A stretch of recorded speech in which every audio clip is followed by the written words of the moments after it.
Today we are going to discuss about male accessory glands. Male accessory glands includes a pair of seminal vesicles,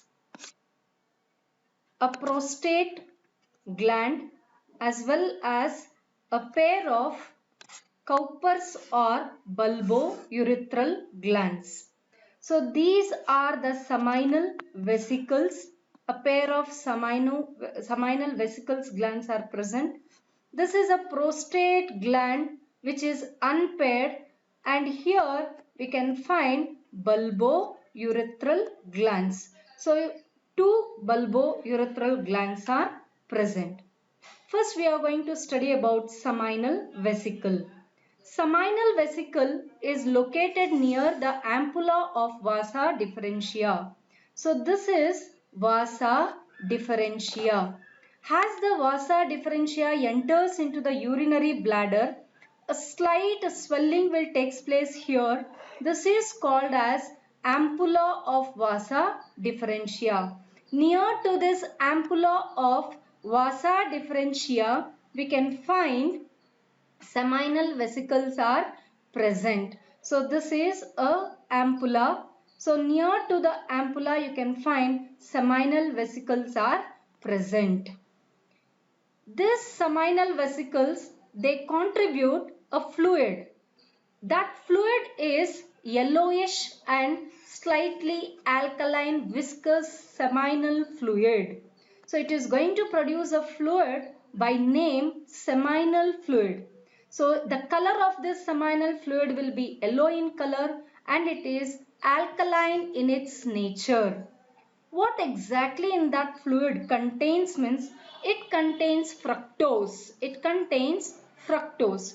Please remember that fructose is very important. Why? Because it gives nutrition. Fructose will give nutrition for the sperm. It gives nutrition for the sperm, energy for the sperm.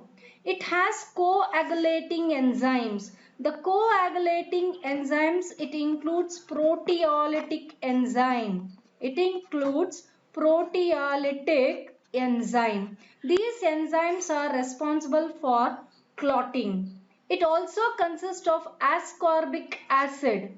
Ascorbic acid helps to kill all the bacteria. So ascorbic acid will kill the bacteria. It consists of a hormone. It consists of a hormone called as prostaglandins. Please remember that the prostaglandins helps in contraction in female reproductive tract to meet egg, as well as it activates sperms. So prostaglandin, the function of prostaglandin is two things. One thing is it helps in contraction of female reproductive tract. As the sperms enters into the female vagina, it has to reach till the fallopian tube. For that, this prostaglandins helps in contraction. And then it also activates the sperm. So please remember that prostaglandin is a hormone which is secreted by seminal vesicles. So these seminal vesicles, as they secrete seminal fluid, it enters into vasa deferens. We can make out here, this is a vasa deferens and here is a seminal vesicle. The duct of both are joined together. Then we can tell that it constitute, seminal fluid constitute 60 to 70% of the semen. This is very important point. In the semen, 60 to 70% of the fluid is seminal fluid. So now what is semen? So semen means it is a mixture of, semen is a mixture of sperms, and it is a mixture of sperms as well as It is a mixture of sperm and the seminal fluid and the prostate fluid. So next we are going to study about the prostate gland. So coming to the prostate gland, it surrounds the first portion of urethra. We can find here this is a first portion of urethra which is present just below the urinary bladder. It is present this is a urinary bladder. Just below this urinary bladder, prostate gland is present. The prostate gland is unpaired. Prostate gland is unpaired. So this is a prostate gland which is single. So hence we are calling it as a unpaired gland. Next we can say that it is going to secrete, this prostate gland is going to secrete a fluid which is called as prostate fluid. It secretes prostate fluid which is milky and slightly alkaline in nature.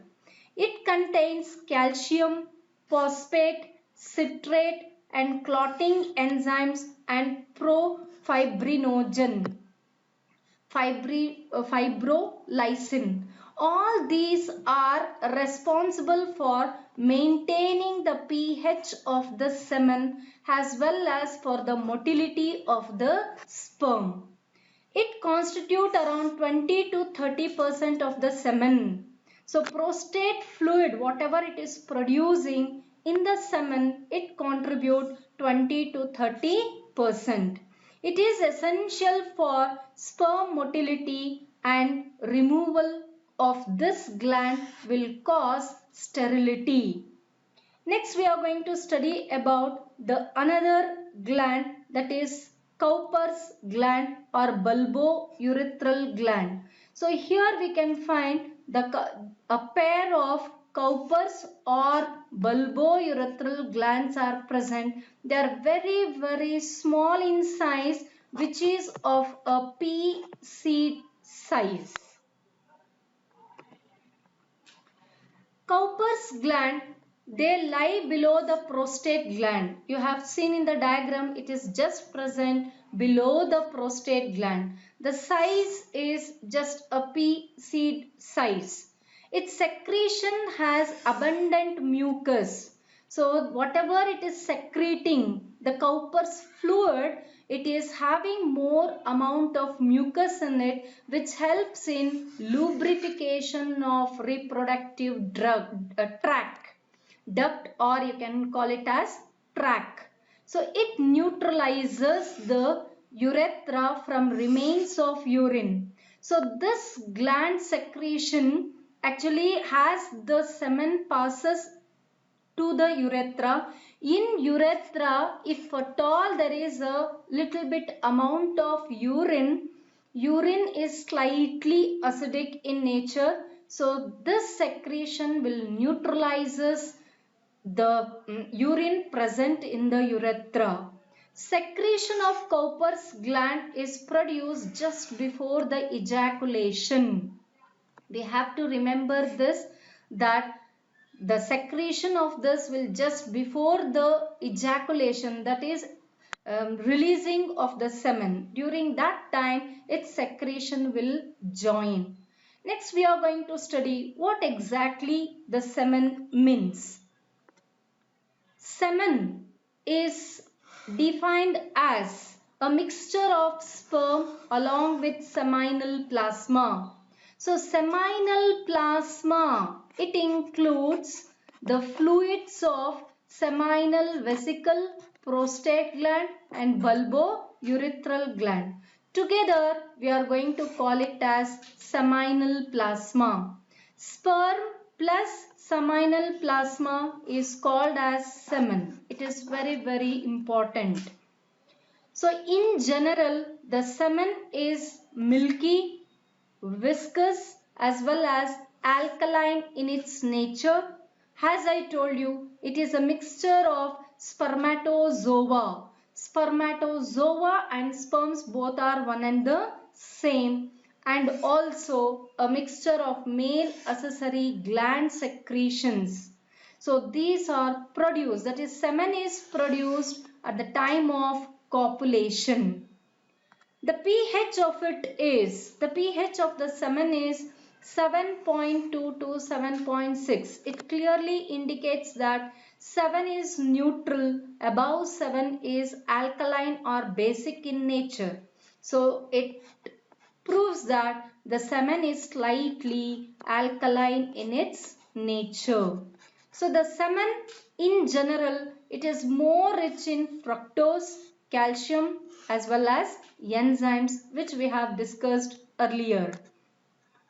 The volume of semen has, once the ejaculation has taken place, the semen released will be 2.5 to 5 ml of semen will be released. In that 2.5 to 5 ml, there will be 200 to 300 million sperms will be present. So next we can see that out of these sperms, that is, as we have studied, so many millions of sperms will be present, but out of that 60% of the sperms must have normal shape and size for normal fertility. So for a male, for normal fertility, 60% of the sperms, at least they should have normal shape as well as size, and at least 40% of them must show vigorous motility. Fast movement in the female reproductive tract is called vigorous motility. When the number of sperms falls down, if it is the sperm count in per ejaculation is less than 20 million, it results in infertile male. Now we just go through how the path of sperms will move in the male body. As we have already studied about male reproductive system, here we can understand it clearly. Seminiferous tubules is a place or the region where there is a production of sperms. Those sperms will enter into rete testis. From rete testis it passes to the vasa efferentia. Then it moves to epididymis. From epididymis it moves to vasa deferens. Then through ejaculatory duct it reaches urethra. Through urethra it is released with the help of penis. We can tell that it is ejaculated into the female reproductive tract. So next we are going to study about how these sperms are ejaculated. So during ejaculation the penis will become erectile. So which helps in making the penis an erectile. Means the penis, if we take a TS of penis, we can see here that it is mainly containing three types of tissues, spongy tissues. So there is a pair of tissue called corpus cavernosum. A pair of tissues are present. So here we can find this is a corpus cavernosum, and here these two are considered as corpus cavernosum, and one corpus spongiosum spongy tissue is present. Altogether we can say that there are three spongy tissues are present. Two corpus cavernosum and one corpus spongiosum. These tissues will be filled with the blood. During copulation time, the penis, whatever the tissues it is containing, all these, here you can find that these are all blood sinusoids. So cavities, these will be filled with the blood. As all these are filled with the blood, the penis will become hard as well as erectile, which facilitates insemination. Insemination is transfer of semen into the female reproductive tract. Here we can find that there is a small opening is present, which is called as spongy urethra, through which the sperms are released. So next we are going to study about functions of semen. The semen is a fluid medium which helps in transmission of sperms into vagina. It also provides nourishment. As the sperms from the male reproductive tract, it has to move to the female reproductive tract. Till that time, the nourishment and activity, viability, motility, all these things are maintained by a semen. They neutralizes the acidity of urine in urethra of male as well as in vagina of the female to protect the sperms. If there is an acid content either in the male urethra or in the vagina of the female, the sperms will die. That is why the semen is alkaline in nature, which balances the acid contents. Hence, the sperms will be viable and active. They lubricate the reproductive tract of the female. If it is lubricating, the contraction will take place fast in the reproductive tract so that the sperms can reach to the fallopian tube soon.